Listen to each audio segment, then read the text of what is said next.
Pemirsa sawatara angge usaha mikro kecil dan menengah UMKM ring Kabupaten Badung mutusan untuk mewali mekarya ring sektor formal.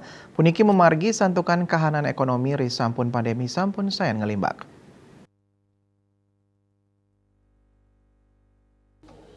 Kepala Dinas Koperasi UKM dan Perdagangan Badung Made Widiana Mausang ritat kala pandemi COVID-19 akeh tenaga kerja sani makarya ring sektor formal dirumahkan utawi kuang deang ajebel sangkaning kahanan perusahaan kaon. Nanging rauh mangkin panglimbak ekonomi sampun metangi para pamikarya sani dirumahkan muali makarya ring perusahaan. Manut dane anggo UMKM sani kantun ulang puniki wantaipun sani sampun limbak ring sektor UMKM dukrin.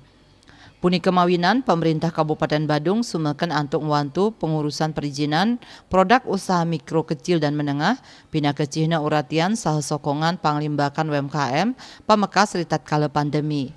Selain saking catatan, wenten langkungan selain tali UMKM, romangkin Pemka Badung stata rajek muratiang ring sajroning limbakang sektor UMKM, ring tengahing krama, santukan UMKM sampun mabukti sidang limbak ring tengahing kahanan mewah. Lianan punika peketandani taler ngewantu para angge UMKM tumbuh ring pasar internasional. Pangupaya inucap kacinayang antuk memargiang pameran UMKM ring pusat perbelanjaan sani nyarengang pihak ketiga. Peketandani ngaptiang melarapan pemargi pameran inucap sida kedadosang jalaran meromosiang produk UMKM Kabupaten Badung inggian ring tingkat nasional wiadin internasional. Baik ketandani taler mastikayang kualitas produk-produk sani kaasilang UMKM Badung dahat becik. Parwate Bali Pos nguningayang.